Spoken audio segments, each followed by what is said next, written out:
বাপের বাড়ি গেছি সেই ভিডিওটা হয়তো তোমরা অনেকদিন আগেই পেয়ে গেছো, কিন্তু তার পরের দিন যে কি করলাম সেই ভিডিওটা আর তোমাদের দেওয়া হয় না।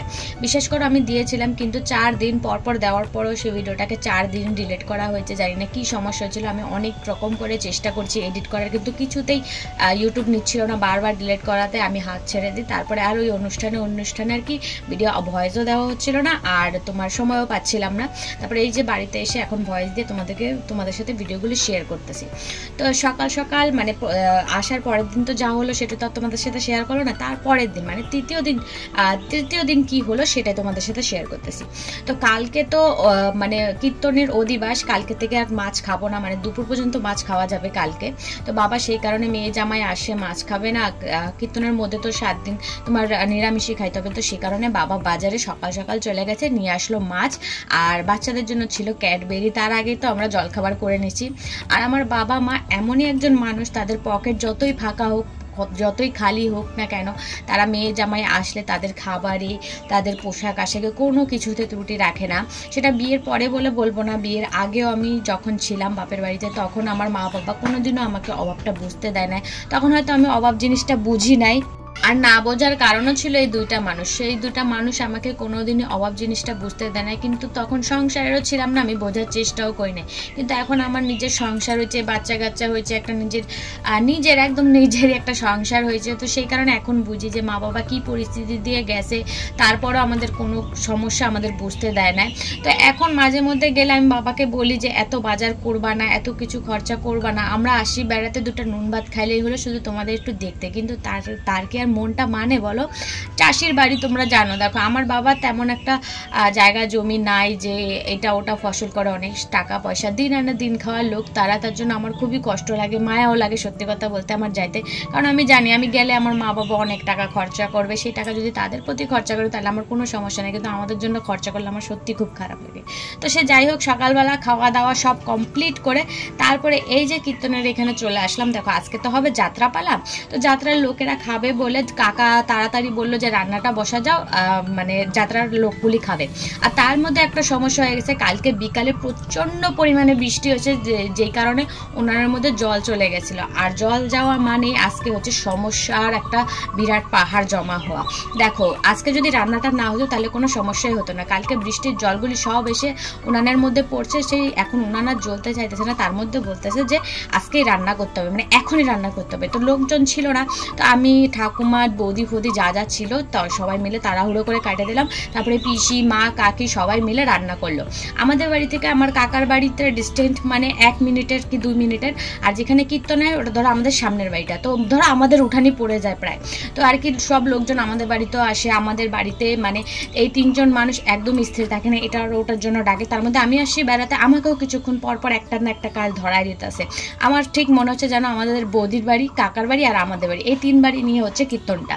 তো যাই হোক, অনেকদিন পর বাড়িতে আসি, অনেকদিন পর বলবো না, মানে এমনি তো আসি, কিন্তু এই আশাটা একদমই আলাদা। এই আশাটা বলবো একদম প্রথম আমার বিয়ের পর, আমি বিয়ের প্রায় 10 বছর পর এই প্রথম আসলাম কীর্তনে। আর আমি জানি যে এটাই আমার লাস্ট আশা, এরপর আর আশা হবে না, কারণ এমনই টাইমে কীর্তনটা হয় আমার আসা একদমই সম্ভব হয় না। মাঠের প্রচণ্ড কাজ থাকে, এই সময় অনেক কাজ থাকে, তো বাড়ি খালি করে আসাই যাবে না। তো এখানে সবাই দেখো মানে কালকে বিকালে তো যাত্রাপালা হবে, সব চটপট পাতা হবে, তারপরে তো আরও চট উঠানো হবে না, তখন শ্রোতারা আসবে, কীর্তন শ্রবণ করবে, ভক্তবৃন্দরা আসবে। তো এখন উঠান পোটান ল্যাপা হচ্ছে, আর এখানে কিন্তু অনেক দোকান চলে আসছে, আজকে বিকালেই বসে পড়বে দোকান। আর যাত্রাতে কি কি হবে সেটা তো তোমাদের সাথে শেয়ার করব। এখানে আমি আর আমার বোন দেখো সেম জামা পরছি, খালি কালার আলাদা ডিজাইন আলাদা, কিন্তু বড় এই জামা দুটো পরাতে আমাকে নাকি গোলুমলু লাগতেছে, আর আমার বোনকে নাকি একদম ঠ্যাঙ্গা লাগতেছে। কিন্তু ও শোনার পর ও জামাটা চেঞ্জ করলো, কিন্তু আমি আর চেঞ্জ করলাম না, ওটা পরেই আমি মানে সারা পাড়া ঘুরলাম। তারপরে মাঠে গেলাম, একটু জেঠিদের বাড়িতে গেলাম, মানে যে যেটাই বলতেছে শুনে আমি এটা পরেই ঘুরতেছি, কারণ আমি জানি আমি কৃষি কমফোর্টেবল। দেখো বাড়িতে তো পড়ি না, ঠিকই বাড়িতে পড়ি না, বলাটাও ভুল, বাড়িতে নাইটি পরি। এইসব জামা কখন পরি, যখন পুরো নাইটি ফাইটি ভেজা থাকে, তারপরে এইসব জামা পরি না যে এমনটা না। আর আমার কর্তামশাই কোনো কিছু পরতে আমাকে মানা করে না, তার জন্য কে কি বললো না বললো, মানাইলো কি না মানাইলো সেগুলো আমি দেখি না, আমার ভালো লাগছে আমি পড়ছি। তো সে যাই হোক, ঘোরাঘুরি সবই করলাম। এখন আসি দুপুরে এখানে আবার রান্নার জায়গায়। তো এখানে আসে দেখি বৌদি আমার বৌদি আম মাখা করছে আর সেগুলি সবাই মিলে খাচ্ছে। গ্রামের পরিবেশটা আর কি যেরকম হয়, মানে এক জায়গায় থাকলে তুমি যদি দাঁড়া থাকো সেখানে 4-5 জন লোক তো আসবে, অনেক কিচকিচ গিজগিজ হচ্ছিলো। আর আমার ছেলে মেয়ে ওরা তো বিন্দাসে আছে, আমার মার কাছে একবার যাচ্ছে, বোনের কাছে একবার যাচ্ছে, বাবার কাছে একবার যাচ্ছে, তারপরে তো পাড়া প্রতিবেশীরা আছেই। আর সত্যি কথা বলতে এটা বলবো কি বলবো না জানি না, কিন্তু আমাদের পাড়া যে কটা মেয়ে আছে সব থেকে মানে আমি যখন যাই মানে আমাকে একটু আলাদা রকমই সবাই ট্রিট করে, আমাকে সবাই আলাদা রকম একটু ভালোবাসে, ডাকে খোঁজে। অন্যান্য মেয়েরা গেলে ওদের অতটা ডাকে না। আমার বোন সেটা নিজেও বলে যে আমার দিদি তুই আসলে তোকে সবাই খুব ইম্পর্টেন্ট দেয়, আমি ওরকম দূরে বিয়ে করব যাতে আমাকেও সবাই ইম্পর্টেন্ট দেয়। তা আমি ওকে বোঝাতে পারতেছি না যে দূরে বিয়ে করাটা খুবই কষ্টের। দেখো এখন একটা অসুবিধা হলে আমি দৌড় দিয়ে আসতে পারি না, একটা সমস্যা হলে আমি একটু বাবা মাকে দেখতে পারি না, যে কতটা সমস্যা সেটা শুধু আমিই জানি। আমার বোন শুধু এইটুকুনি দেখে খুশি যে আমি যাওয়াতে আমাকে সবাই ইম্পর্টেন্ট দিচ্ছে, ভালোবাসে, ডাকছে, খুঁজছে, অন্য মেয়েদের ডাকে না, বাস এইটুকুনিতে আমার বোনটা আর কি গলে গেছে।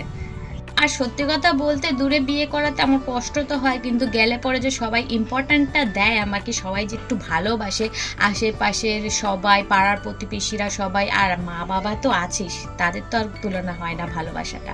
তো আমার খুবই ভালো লাগে, কিন্তু ওই একটা সময় থেকেই আমার মনটা খুব গলে যায় যে আমার বাড়ি এতটা দূর, যে একটা সমস্যা হলে আমি দৌড় দিয়ে আসতে পারবো না, সেই জন্যই আমার একটু কষ্ট লাগে।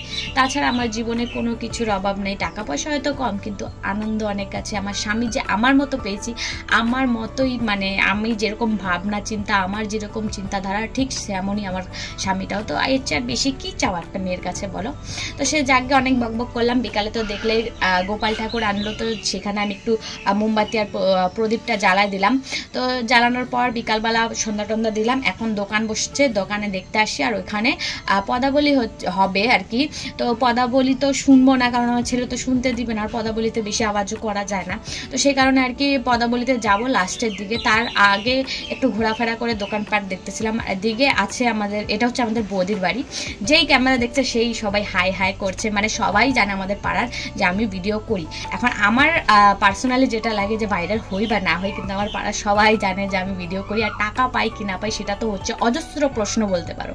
তো সে জায়গায় সবাই হাই হ্যালো করলো, সেখান থেকে একটু বসে টসে চলে আসলাম বাড়িতে। দেখলাম যে পদাবলী শুরু হয়ে গেছে। তো আমি এখানে এসে আমার মেয়েকে আগে রেডি করাই দিলাম, তারপরে আমি রেডি হবো। একবার ভাবছিলাম যে যাবো না, কারণ দেখো বৃষ্টি হয়েছে, আজকেও বৃষ্টি হয়েছে, যেমন জানি বৃষ্টি হয়েছে, বৃষ্টি হয় না। বৃষ্টি দেখে আমার মন খারাপ হয়ে গেছে, লোকজন আসবে না বলে খুবই দুঃখ লাগতেছিল।